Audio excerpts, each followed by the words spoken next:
Hi. Excuse me. I just want to go over the assignment from yesterday. I got a few questions about it. And it says use the attached lease form to answer the following questions. For which utilities, if any, does the landlord pay? So we're going to go down to the lease and find utilities. And we see locks changing.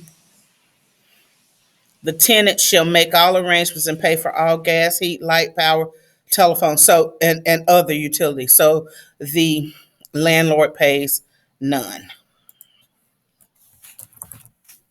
Okay. If you were to fall down a wet flight of stairs and break your leg while in the apartment building, could you hold the landlord legally responsible for your medical bills? Now, to be careful with this one, it's a wet flight of stairs. So it depends.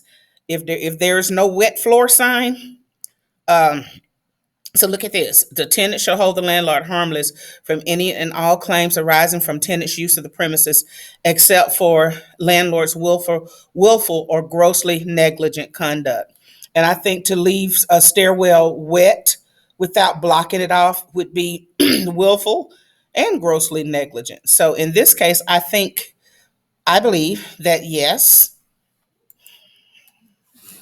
yes. If it just said a regular flight of stairs, the answer would be no. But since they're wet, yeah. If you break any provision of the lease, what recourse does the landlord have? That's default right here. If the tenant shall default and breach any covenant or provision of the lease, then the landlord, after giving proper notice required by law, may re-enter the premises and remove any property and any and all persons therefrom. Um, so he can, if that's called eviction. So you can write all of that, or you can just simply say the landlord can evict.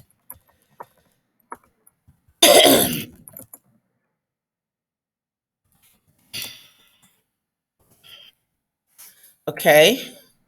What terms and conditions apply if you choose to stay after this lease has expired? So this is the holding over portion. Um, you go to a month tenancy, month to month.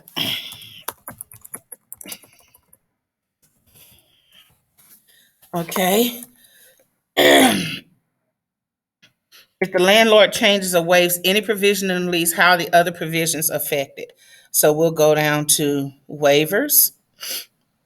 So no waiver by a landlord of any provision hereof shall be deemed a waiver of any other provision. So just like we discussed yesterday, if the tenant, um, if the landlord waives one portion or one provision, it does not mean he waives other provisions in there.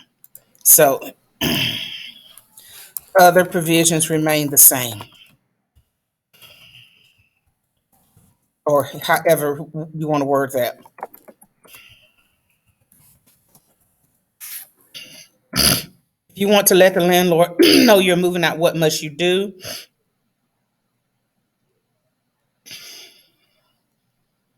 Tenant must notify the landlord in writing at least 30 days prior to evacuating the premises.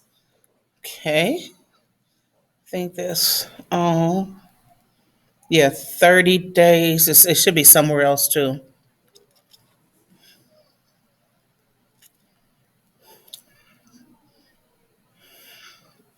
Okay, that's it. 30-day notice. Okay. Is there anything in this lease that you would change? Let's see what I would change. I would change it to the fifth day of the month instead of the third day.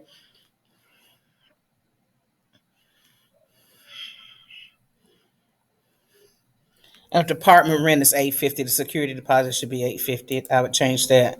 Or you can leave it alone. That's a question that you would answer on your own. Where did I go? Oh, here we go. Would you add anything to the lease? So I would actually add that The appliances that are in the apartment are part of the rent. So, I mean, a part of the apartment. I would physically list what appliances like the refrigerator, washer, dryer, all that. I would list those. Okay, here's another rental agreement here. There's two of them.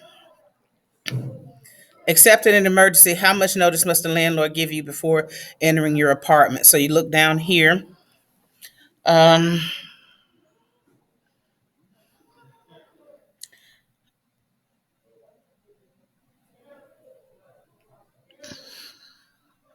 looks like 24 hours.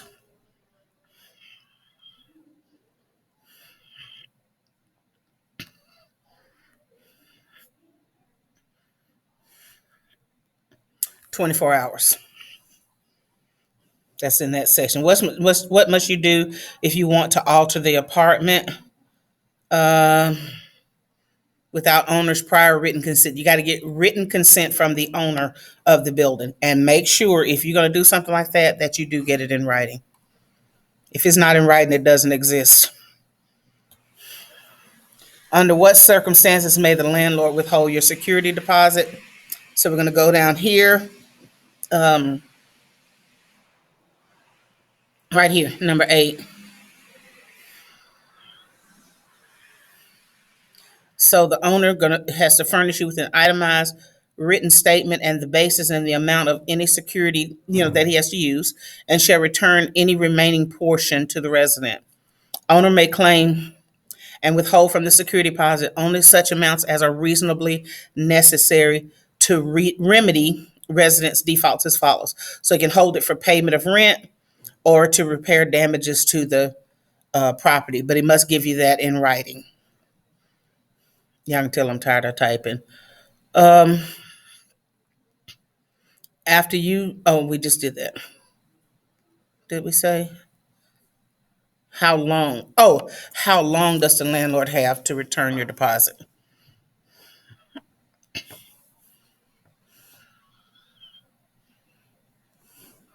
No later than 2 weeks after you have vacated the premise. The resident has vacated 2 weeks. No longer than 2 weeks. If you sublease, now what is subleasing? Subleasing is like you have to move somewhere and you don't want to break your lease.